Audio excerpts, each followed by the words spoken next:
I'm using my Heathkit HX-11 and I'm going to show you how to tune it up in just a moment.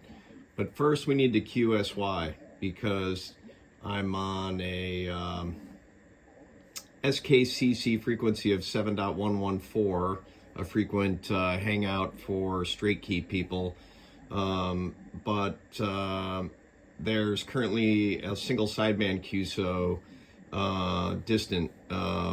So I'm gonna QSY down to 7.060, which is the QRP calling frequency. So let's do that. So first, we pull out the 7.114 crystal, make sure we're in standby, and we replace it with 7.060. Pardon my head while I get this lined up in there. And then replace the cap to keep the RF inside the case. Okay, so now we're in standby.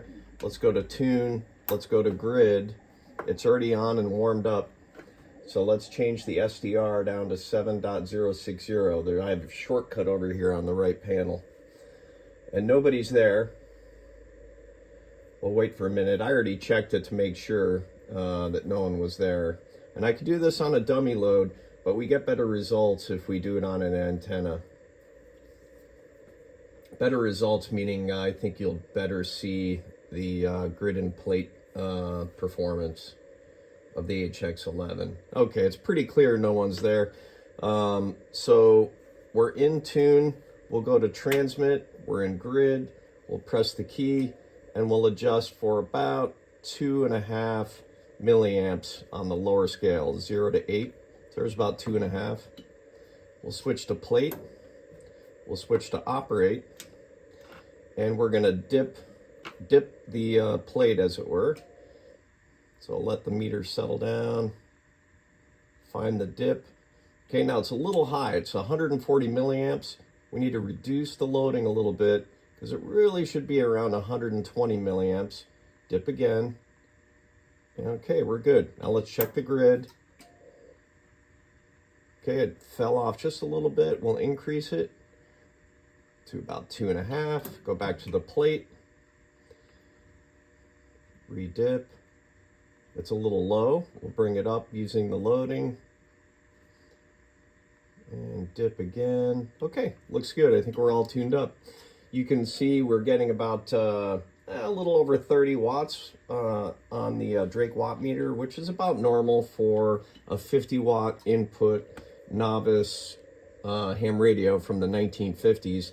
This is CW only and is fully restored. It has new slide switches. It has a new toggle switch for transmit and standby. All the switches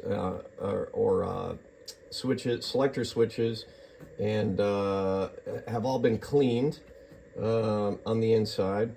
Most of the components inside have been replaced, including the capacitors and the power section. This is a 3-tube transmitter. There's one for rectifier, there's one for an oscillator, and then there's one for the finals. Also, there's an opto-coupler installed on the key by Jackson Harbor Press, Chuck, and that removes high voltage from the contacts on the key. In this key, I only measured 2.5 volts, but prior to the opto-coupler, I read over 300 volts on these two contacts. Now, it's very low milliampere rating, but you'll know it if you come across them. This is much safer to have that voltage off of there. You notice when I hit transmit, the SDR is going to mute, and the SDR is connected through an MFJ 1708 RF switch. So when the switch detects RF, it switches from the receive connector to the transmit connector. So I'll go into transmit and transmit my call sign.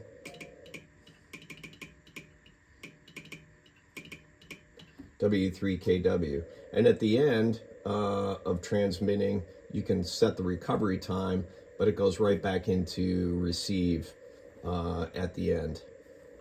So that's how to tune up the Heathkit HX-11.